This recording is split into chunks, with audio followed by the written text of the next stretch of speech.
असा कसा गेला? किती हाका मारल्या पण थांबला नाही. काय झालं अचानक? किती मनापासून बोलत होता. असं वाटत होतं आम्ही वेगळ्याच जगात गेलो. सुरंगी तुला माहितीये, लहानपणी त्या भिंतीपाशी भेटणारा आणि नंतर मंदिरात औषधी पाण्याच्या कुंडात बुडताना वाचवणारा मुलगा हाच होता. काय सांगते साऊ? म्हणजे जन्मजन्मीचीच ओळख आहे म्हणायची तुमची. त्यानेच ते दिव्य सुगंध असलेलं सुमरूचं फूल दिलं होतं ना तुला, आणि तेही देवळात. म्हणजे देवी मातेचाही तुमच्या प्रेमाला आशीर्वाद आहे. प्रेम प्रेम म्हणजे काय मला माहित नाही, पण काय? पण तो मला खूप जवळचा आणि ओळखीचा वाटतो ग. अगं साऊ, तेच तर प्रेम. प्रेम?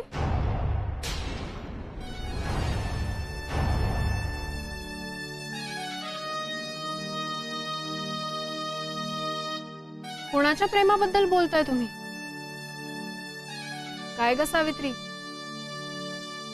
त्या रानटी मुलाच्या प्रेमात तर नाही ना पडलीस तू? रानटी का म्हणताय महाराणी? उलट नगरातल्यापेक्षा रानातले लोक प्रेमळ, निस्वार्थी, विश्वासू आणि स्वच्छ मनाचे असतात. रानातल्या माणसांवर तीळ मात्रही विश्वास ठेवू नकोस. राजवाड्यातल्या धनसंपत्तीच्या लोभाने चोऱ्या माऱ्या करण्यासाठी गोड बोलून ओळख वाढवतात ते. पण महाराणी, लांब कशाला? आत्ताच बघ ना, तुझा तो मित्र सत्यवान तुझ्याशी बोलता बोलता अचानक निघून गेला तो, आणि पुन्हा इथे कधीच येणार नाही असंही सांगून गेला. बरोबर, इथे काहीही मिळणार नाही हे कळलं असेल ना त्याला. तुझ्या मनाची थोडी सुद्धा पर्वा केली नाही ग त्याने, मित्र या नात्याने. बघ, असेच असतात रानातले लोक. त्यांच्याशी मैत्री वाढवण्याचे दरिद्री विचार सोड आणि तू तुझ्या दालनात जा आणि विश्राम कर.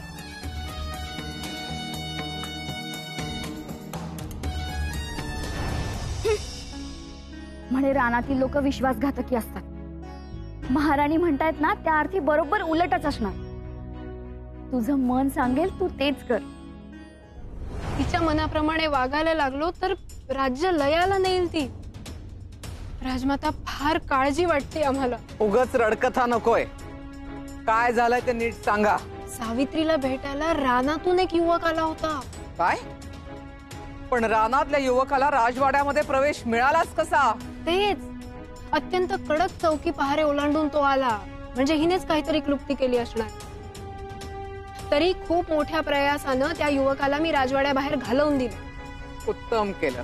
पण अजून धोका टळला नाहीये. तो गेला म्हटल्यानंतर सावित्री व्याकुळ झालीये. त्याच्या वाटेकडे डोळे लावून बसलीये, उसासे टाकतीये. काहीतरी करा आणि आवरा सावित्रीला. फार कठीण नाहीये ते. तशी ही सावित्री आता विवाहयोग्य झालीये, तेव्हा तिच्या स्वयंवराची व्यवस्था करूयात. नाव स्वयंवर असलं तरी वर तिच्या नव्हे आपल्या पसंतीचा हवा. तेव्हा सर्वत्र निरोप धाडले आहेत असा कांगावा करा. पण प्रत्यक्षात मात्र आपल्या मर्जीतल्या, आपल्या शब्दाबाहेर न जाणाऱ्या विश्वासू 4 देशांच्याच राजकुमारांना बोलवा. त्या 4 पैकी एकाची निवड करून तिला तात्काळ विवाह बंधनात अडकवून टाकू. म्हणजे विषयच संपला. ते प्रेमाचं भूत तिच्या डोक्यावर चढण्याआधीच उतरवलेलं बरं. राजमाता, आपला उपाय अगदी योग्य आहे, उत्तम आहे. पण या योजनेमध्ये काही त्रुटी आहे. म्हणजे आपली योजना जर सफल व्हायला हवी असेल तर महाराज आणि सावित्री यांची ताटातूट व्हायला हवी. ती कशी करणार?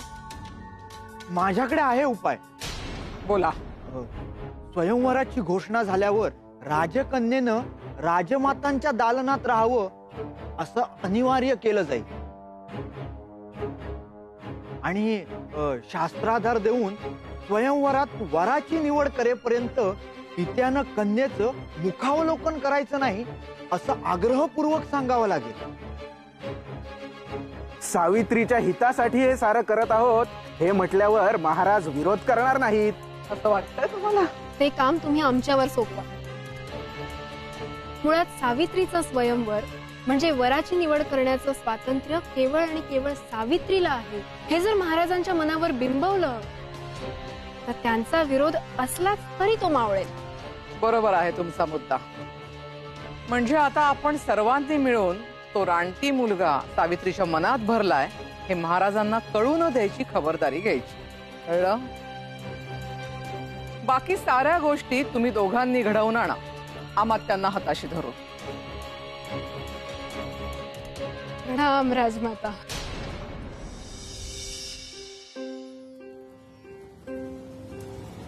काय ग, जेवायचं नाही का तुला? नाही, भूक नाहीये. तो गेलाय ना, मग आता कशी लागेल तुला भूक?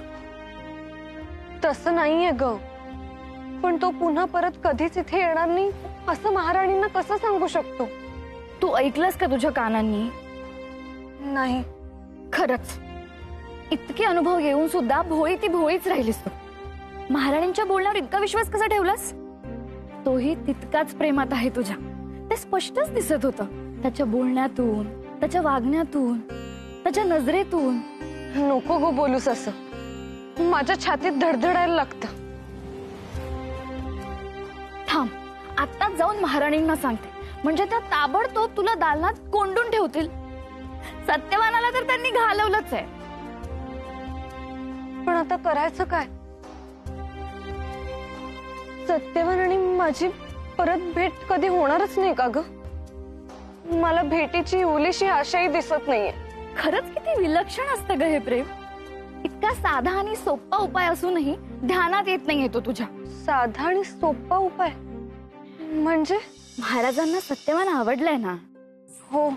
अगं मग तू तुझ्या लाडक्या तात्यांशी बोल, सांग तुझ्या मनातलं, आणि त्यांची परवानगी घेऊन जाऊ आपण उजळ माथ्यांनी रानात आणि बोलू सत्यवानाशी. त्यात काय? किती हुशार आहेस ग सुरंगी.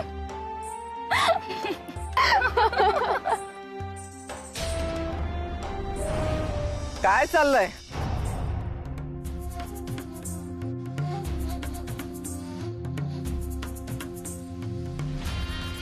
प्रणाम राजमाता. प्रणाम महाराणी. कशासाठी एवढा आनंद चालला होता?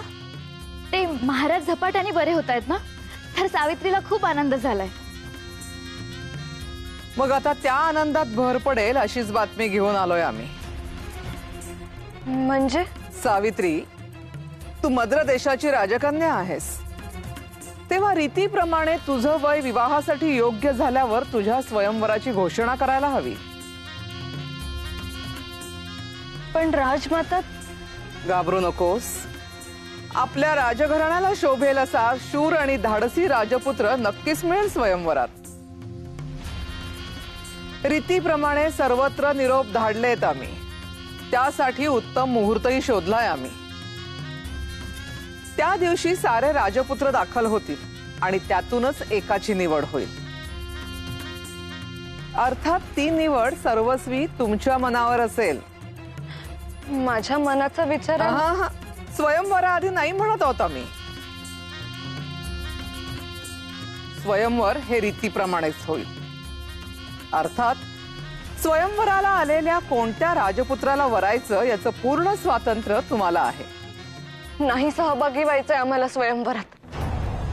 आमचा वर आम्ही स्वतः देशाटन करून निवडू. ते शक्य नाही. आम्ही जे सांगतोय तसंच करायचं. या बाबतीत कोणतीही अवज्ञा खपवून घेतली जाणार नाही. काळजी नको करूस सावित्री, उत्तम वर शोधायला आम्ही तुला मदत करू.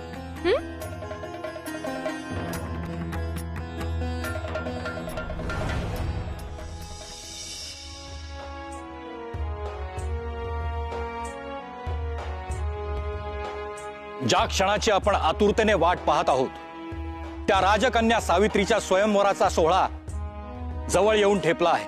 महाराज अश्वपती यांची लाडकी कन्या तेजस्वी, रूपवान, सर्व गुण संपन्न आहे.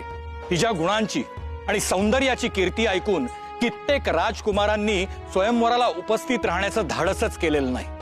जे उपस्थित आहेत ते मात्र याच आत्मविश्वासाने आले आहेत की ते सावित्री सारख्या अद्वितीय कन्येला सुखी ठेवू शकतात आणि तेच सुयोग्य वर आहेत.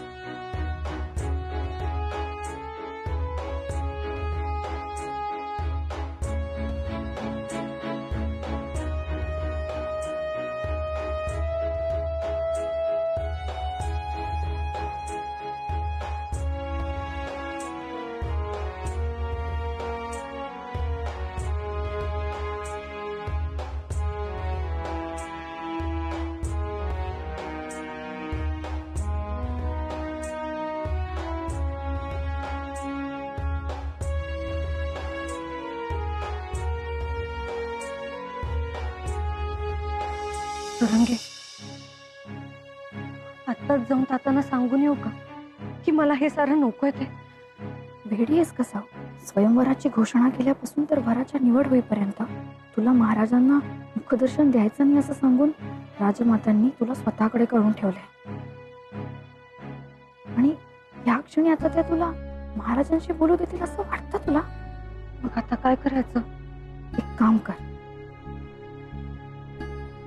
स्वयंवराची सुरुवात करावी.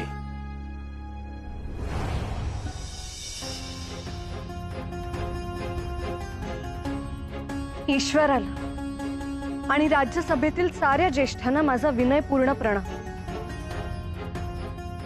विवाह प्रत्येक युवक आणि युवतीच्या आयुष्यातला महत्वाचा क्षण असतो. आपल्या जीवनाचा जोडीदार कसा असावा, आपला सहचर कसा असावा, या बाबतीत प्रत्येकाच्या मनात एक विविध कल्पना असते, विविध स्वप्न असतात आणि मग त्या कल्पनेनुसार आपला वर निवडण्याचं प्रत्येकाला स्वातंत्र्य असतं. आणि म्हणूनच स्वयंवर रचलं जातं. विशिष्ट वराशी विवाह करण्याची आज्ञा देण्याऐवजी राजमाता, महाराज आणि महाराणी यांनी माझ्या स्वातंत्र्याचा मान राखला. यासाठी धन्यवाद.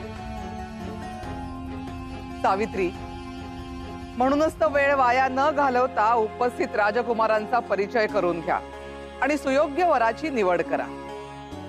होय सावित्री, निसंकोचपणे आणि निर्भयपणे निवड करा. निर्णय सर्वस्वी तुमचा असेल.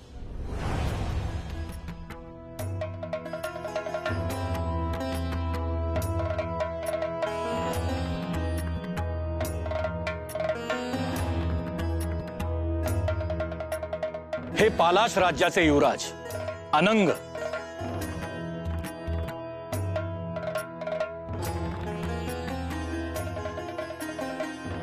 आपल्याला भेटून खूप आनंद झाला राजकुमारी. आपलं लावण्य एखाद्या अप्सरेलाही लाजवेल असं आहे. पालाश देशाच्या महाराणी म्हणून खचितच शोभाल तुम्ही. आमचं राज्य संपन्न आहे, सुखविलासांनी युक्त आहे. पुढील कित्येक पिढ्यांनी काहीही न करता ऐश्वर्य संपन्न आयुष्य व्यतीत करू शकतो आपण. आयुष्यात काही काम करावं असं नाही वाटत का तुम्हाला? त्याची आवश्यकताच काय? पूर्वजांनी प्राप्त केलेलं वैभव उतू जात आहे पालाश देशात. त्यात नाहून तृप्त व्हाल तुम्ही. आणि म्हणूनच आम्हाला खात्री आहे, संपत्तीचा पूर वाहत असलेल्या पालाशच्या युवराजाचीच आपण वर म्हणून निवड कराल. क्षमा आणि शुभेच्छा.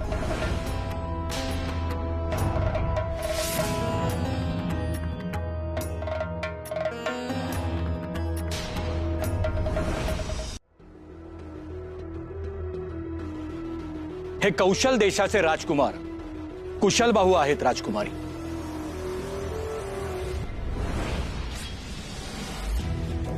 आपल्याला भेटून आनंद झाला. मूल्यवान आभूषण हे वीरपुरुषाच्या मनगटावर किंवा कंठात शोभून दिसतं. आमचं नाव कुशल भाऊ आहे. रणांगणावर शौर्य गाजवण्यासाठी आम्ही प्रसिद्ध आहोत.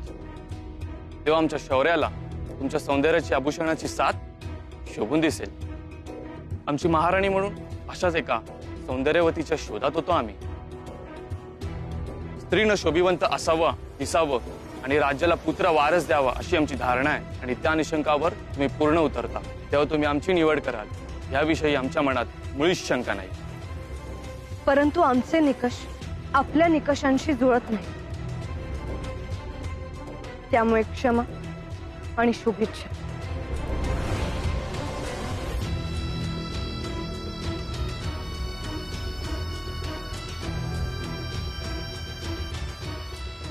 हे मध्व देशाचे युवराज मुचकुंद यांना अनेक कला अवगत आहेत.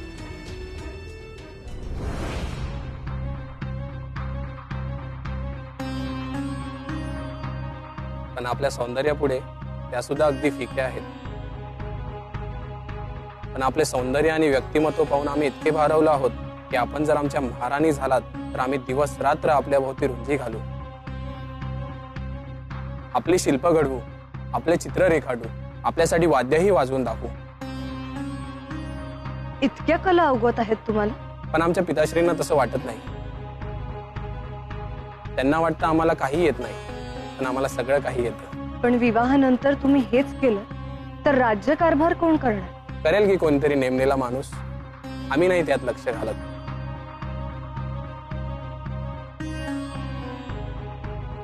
शुभेच्छा.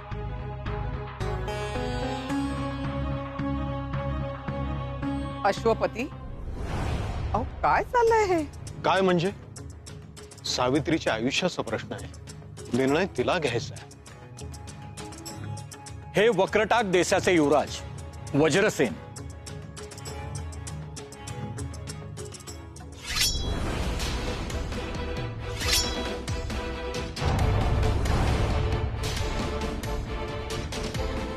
या वज्रसेनने आजपर्यंत नकार ऐकलेला नाही आणि पराजयही पाहिलेला नाही. वक्रटाक राज्याच्या सीमा विस्तारण्यासाठी आणि नवा भूभाग जिंकण्यासाठी ह्या वज्रसेनानं तुंबळ युद्ध केली आहेत आणि रक्ताचे पातही वाहिलेले आहेत. तेव्हा राजकुमारी सावित्री, घाला ती वरमाळा आमच्या गळ्यात. आम्हाला आज्ञा करण्याचा अधिकार तुम्हाला कोणीच दिलेला नाही युवराज वज्रसेन. त्यामुळे म्यान करा ही तलवार आणि तुमचा अहंकारही. ही वरमाला आम्ही आमच्या पसंतीच्या युवकाच्याच गळ्यात घालू आणि आम्ही तुम्हाला निवडलेलं नाही. तुम्हाला सन्मानपूर्वक निमंत्रण होतं ते स्वयंवराचं. ते आता समाप्त झालं आहे. राज पाहुणचार घेऊन आपण निरोप घेऊ शकता आणि इथे कोणताही रक्तपात आणि अनवस्था प्रसंग खपवून घेतला जाणार नाही हे लक्षात ठेवा.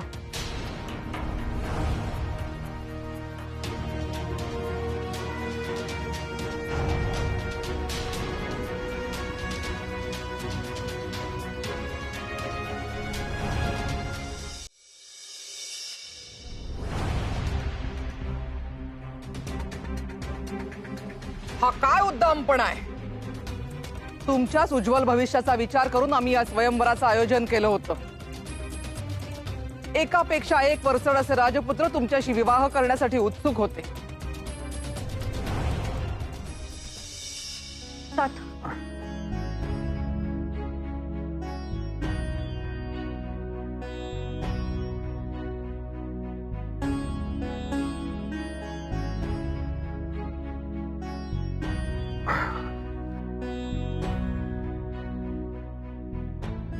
ताता, काही वाद चालला होता का? नाही, वाद असा नाही, पण राजकन्या सावित्रीचं हे वागणं आम्हाला पटलेलं नाही. स्वयंवराला आलेल्या देखण्या आणि कर्तबगार राजपुत्रांपैकी एकाचीही निवड करू नये ही ना. ही मनमानी झाली, अडेल तट्टूपणा झाला. यामुळे मद्र देशाची अपकीर्ती होईल आणि सावित्री ही एक घमेंडखोर राजकन्या आहे असा संदेश जाईल दूरवर. राजमातांच्या म्हणण्यात तथ्य आहे साऊ. माझा वर मी निवडावा हे तर खरं आहे ना? प्रश्नच नाही. मग आजच्या राजपुत्रांमध्ये मला एकही वर आवडला नाही हे सांगितलं तर एवढा गदारोळ का? तुला नक्की हवंय तरी काय? वैभवापेक्षा मी कर्तृत्व पाहिजे, स्वाभिमान पाहिन आणि मेहनत करण्याची तयारी आहे का हे पाहिन. तो राजघराण्यातला नसला तरी चालेल, सत्यवचन आणि चांगल्या वाईटाची जाण असलेला हवा, जो आपल्या उदंड बाहुबलाचा उपयोग फक्त सत्कर्मासाठी करतो. असा वर मिळणार कुठे?